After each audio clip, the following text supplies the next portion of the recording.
Hey everyone, welcome back to Manager's Top 5. I'm Olayemi Cardoso. Nigeria just wrapped up 2025 IMF and World Bank annual meetings in Washington. And guess what? The country came back with a win. International partners are giving Nigeria high marks for steady reforms and growing economic stability. Leading the Nigerian team was CBN Governor Olayemi Cardoso, who called the week a defining moment, a chance to showcase how far Nigeria's economic reforms have come. One big highlight: Nigeria will take over as chair of the G24, that's the group of developing countries that speak with one voice on global economic issues. We'll officially assume that role from Argentina on November 1st. Cardoso told reporters that the result of Nigeria's reforms are showing up in real numbers. Inflation is down 18.02%, the lowest in 3 years. The naira is more stable and investor confidence is bouncing back. He also revealed that foreign reserves have climbed above $43 billion, enough to cover over 11 months of imports. Meanwhile, fiscal reforms like subsidy removal and higher non-oil revenue are freeing up funds for infrastructure, education, and healthcare. Nigeria has also attracted over $8 billion in new energy investments and improved security in oil-producing areas, a big plus for growth. From tighter monetary policy to smarter use of analytics and AI, Cardoso says the central bank is keeping things data-driven and disciplined. Bank recapitalization, forex reforms, and fintech innovation are all part of the next phase. And as Cardoso put it, Nigeria's story is one of resilience, aligning courage with conviction to build a more competitive and inclusive economy.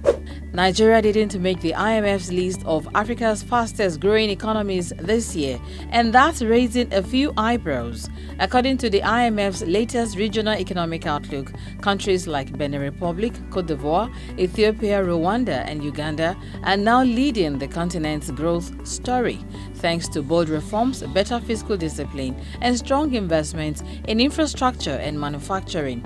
The fund says sub-Saharan Africa's growth will hold steady at about 4.1% this year, with a slight pickup next year as reforms deepen across key economies. Now, Nigeria's story isn't all gloomy. The IMF actually raised Nigeria's growth forecast to 3.9% this year, citing higher oil output, improved investor confidence, and more disciplined fiscal management. But despite that, the country still trails the region's fastest performers. The IMF's Abebe Selassie also flagged some warning signs: rising public debt, high borrowing from local banks, and still stubborn inflation. He urged governments to modernize tax systems, strengthen regulation, and rebuild foreign reserves. On the flip side, IMF officials praised Nigeria's monetary and fiscal reforms, saying the country's neutral fiscal stance is helping to stabilize inflation, which has eased from over 30% to around 23% this year. They also commended Nigeria's more flexible exchange rate and stronger forex management, describing the overall policy direction as broadly positive. Bottom line, Nigeria is making progress, but the IMF's message is clear.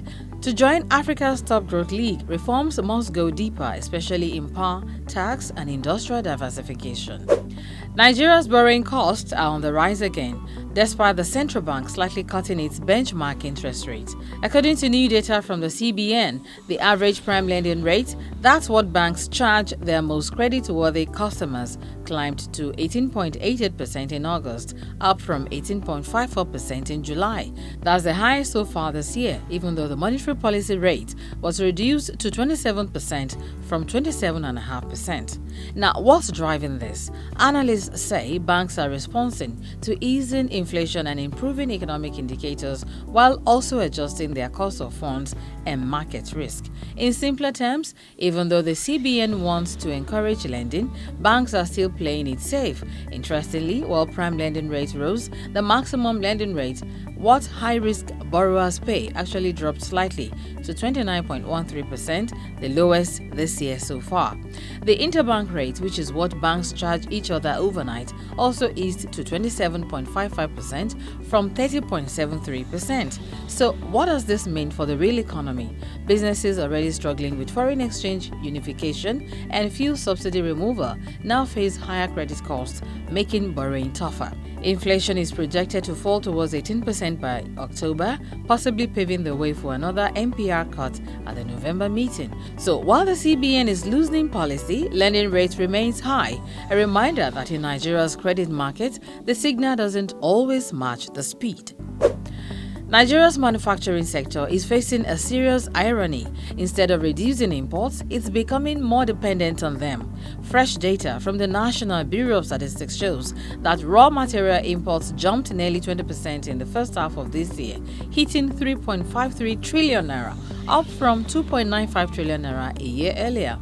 These imports include everything from sugar and lubricating oil additives to hides, gypsum for cement, and resins for paint, mostly coming from China, the US, Brazil, and Europe.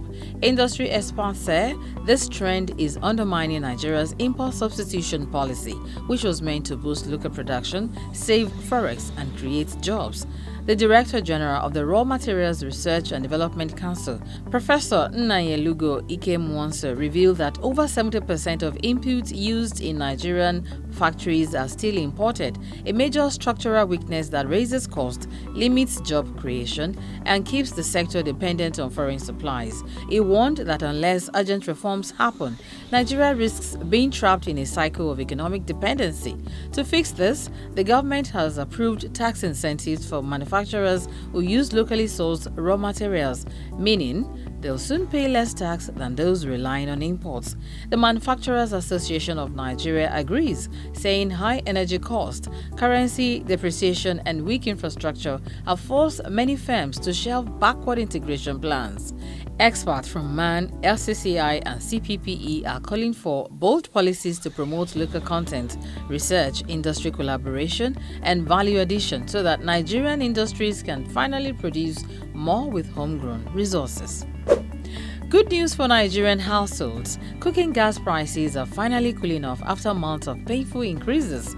Across major cities like Lagos, Abuja, and Port Harcourt, the average retail price of liquefied petroleum gas, or LPG, has dropped to around 1,400 naira per kilogram, down from as high as 1,800 naira just a few months ago.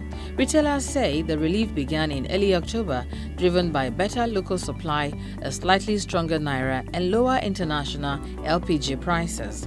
The Nigerian Association of LPG Marketers says more locally sourced gas is now being discharged at terminals, easing pressure on importers and improving market balance. For context, the average cost of refilling a 12.5 kilogram cylinder jumped from 9,000 naira in 2023 to about 16,000 naira in August this year, a massive 78% increase. So this recent dip is a welcome breather for millions of families struggling with high living costs. Analysts say the price drop is also supported by higher domestic production from Nigeria LNG Limited, which supplies over 40% of the country's LPG needs.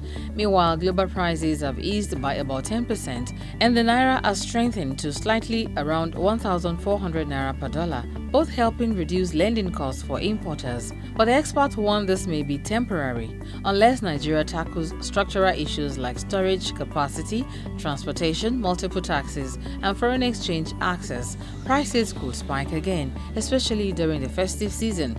Still, for now, it's a rare and welcome break for households already hit by inflation near 28%. A little relief at the gas station and one less flame burning through family budgets. That's Money's Top 5. I'm Olayemi Cardoso. Stay informed on Nigeria's economy, markets, and money moves. Like, share, and subscribe for weekly business explainers that make sense. See you in the next video.